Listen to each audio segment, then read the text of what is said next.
All right. Very pleased to be joined by defending champion of the Kroger Queen City Championship presented by P&G, Lydia Ko. Lydia, welcome back to TPC Rivers Bend. Just when you think back on your win here last year, what sticks out the most? Yeah, I obviously had a great final round, and I didn't even realize until I was watching the TV today that there was a course record here.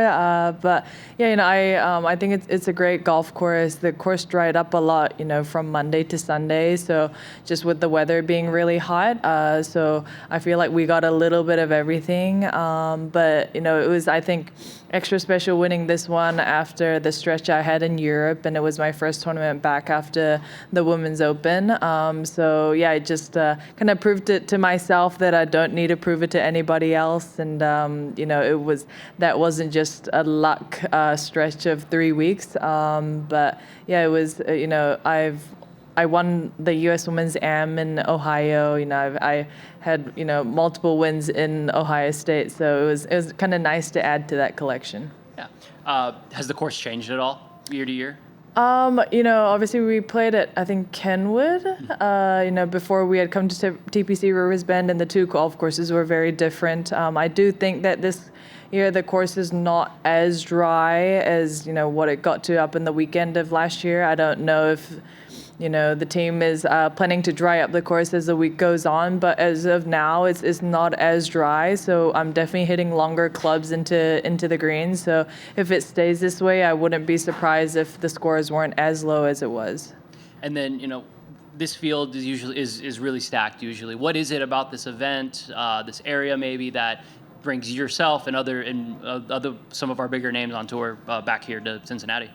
This time of the year, it's, I think, a little bit easier with travel. We have a little bit of a break until our fall Asia swing. And then, playing here and then in Arkansas is not, as difficult as going from maybe on the West Coast to going somewhere in New Jersey. So I think logistically it's easier for us. It's also, the last few weeks, leading up to, our Asian swing again. So some people are trying to get into those stretch of events. And each tournament counts, going to CME. So it kind of goes both ways, where people either, if they're comfortably in CME, they might, cruise and maybe only play a couple or no Asia or these ones. Or if you're trying to work your way in, you're trying to get as many points as you can. So yeah, it's a great location. The golf course is great. The tournament organizers have always been put on a good job. So it's great to come to an event where we feel like there's a lot of support, and whether it's the sponsors or the golf course or the local community are just excited to have us, and I think that just makes us more excited to put on a good show. But it is that time of the year where people do kind of, there is a bit of a change in schedule, just kind of seeing how the next couple months is going to plan out. Lydia, you touched on this a moment ago. The time that you won here last year, described it as a fairy tale. I'm curious how you feel then coming back and what this year has been like since then. Yeah, it's been over a year since Paris, and obviously St. Andrews, and it's gone by really quick. I honestly just got my Paris Olympic flags last week or a couple weeks ago, and then I was giving out to some of my team and the club reps that helped me out here, and I was like, I'm sorry it's like a year late, but it's crazy to think it's been a year. It's crazy to think that even happened a year ago. But time goes by so fast, and a year, maybe I wish I was playing more in that form then than now, but I think there's that's the thing about golf and the season. It's just so long, and it's really hard to be consistent week in, week out. But that's what we're thriving for.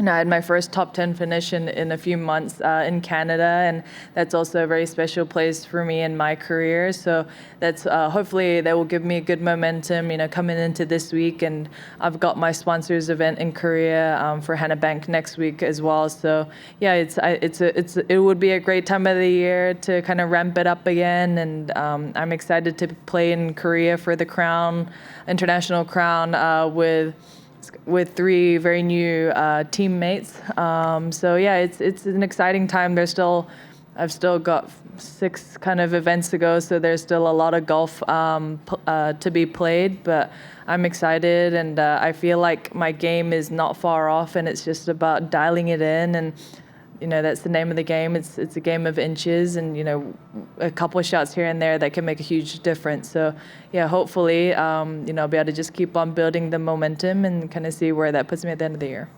Your putter was red hot in Canada. What was different, or what did you find that week that you can carry into this week? I honestly have no idea, but I was so excited that my putting was so good. I've honestly been hitting, like, my driving has been like decent. I've hit, my driving is normally the thing that puts me down, if anything. But even when I miscut it Evian or wasn't playing as well, I would hit between 9 to 11, 12 fairways out of 14, which is like not bad, and especially if you're in the double digits, it's like pretty good. But then I was still missing cuts, so like my iron game has just not been as sharp, and my putting literally went out the window starting the week of Frisco. That's the part of my game that I kind of bank on a lot, and I just. I worked hard with, my putting coach, Chris, and, Paul out there and Holton, but sometimes you do everything right and it doesn't fall. And I honestly don't even know what the difference was in Canada, but I was so excited. I told like all my coaches, and I called Paul at Scotty Cameron. I was like, I had the best putting week. So yeah, it's exciting. I have a new putter this week, but it's the same putter. It's the same putter, it's just black instead of it being brown. I tried so many putters in the off week, during that time that I was struggling to see maybe just something new would, just change it up a little bit for me. But I realized that the gamer that I had was the one, and my start lines and everything was good. I just wasn't holding it as many putts, but I've got a new same putter, so I said it's like I've got a hotter version of my old putter. Yeah. When did you put the brown version in the bag? When did you start using that one? I mean, I've had that model of putter since 2022, I think. Around actually the Arkansas week, I remember I changed to that putter, and I changed out of it in 23 for like a couple months, but then later I came back to using it. So it's been really good for me. I've had a couple variations of the same putter. That exact putter, I put it in my bag, I think at Chevron last year, and it's not like a magic wand where you put it in and it does its magic, straight away. Obviously, I've had good weeks and bad weeks with it, and this is honestly the same, measures the same, looks the same. It's just a different color. But I think this Scotty Cameron model has just really worked well for me. Was there a reason that you had to make a change to the black? The reason why I came out with the black was I tried so many different putters, like so many different models in Scotty Cameron, and I was like, it seems like my one is the best performing. So if I want to just kind of have something different but have the same putter, I was like, why don't I just color it black? That there is no technical reason behind it. No. I know black is a slimming color, but that's about it. But the putter head looks exactly the same. It's built the same. I trust the team there. But I said, yeah, so how about we just color it black just so that it's something different? But they wanted me to have my gamer so that I didn't have 2-3 weeks where I didn't have my gamer, because it takes a bit of time to obviously build a new one. That was a very one-way kind of thought process between going from brown and black, and I think I'm probably going to travel with both, and because I know they're exactly the same too. Yeah. What are your thoughts about the course and the facilities and the hospitality, and compared to the rest of the tour, especially with this being the second year here at this facility? Yeah, it's great. It's obviously, we have player dining, and, it's a great locker room. They did a great job with the Pro-Am party yesterday. There was so many different varieties of food, and which is obviously great because a lot of our sponsors, not only Kroger and P&G, but, whether it's the golf club or other local sponsors are there and just having a good time. The golf course is in good shape. Like I said before, this year the golf course seems to be a little bit, it's less dry, so there's a bit more moisture on the fairways, fairways especially compared to what it was last year. But I don't know if that's how they're planning for it to play out, or if the weather is going to affect that a little bit. But yeah, I think it's great. I think as part of our tour, we're very grateful that we get to go to these, great locations, and we play all over the U.S. and, even overseas. And, I think 99.9% of the time, like, it's to a very high caliber, and, we get a lot of things, for free just by being here. So I think as players, we're very grateful, for the hospitality and for them, just honestly putting in countless hours for us the whole week. Great, thank you. Cool. Anything else? Perfect. Thank you for your time. Oh, one more. Sorry. I'll do the obligatory Cincinnati question. It's kind of a follow-up. So with winning here last year, outside of TPC Rivers Bend in the area, is there things in the area, in the Cincinnati area, that you have enjoyed during your time here? For me, my number one interest outside of my family and my dog, who is my family, is food.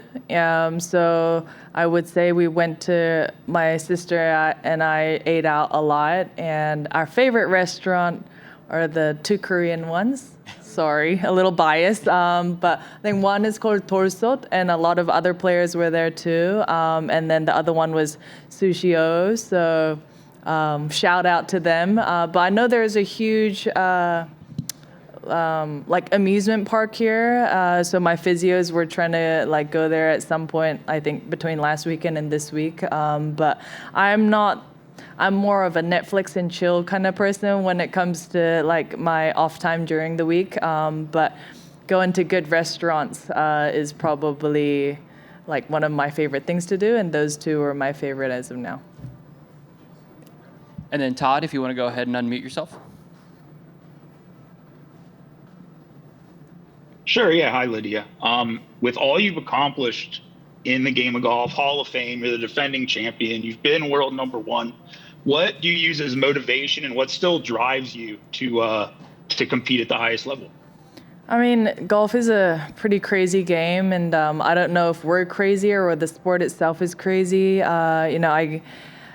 There is no perfect score. I think I don't know how many shots I won by in the end last year, but you come off that and go, oh, maybe if I did this better, I could have shot an even better score.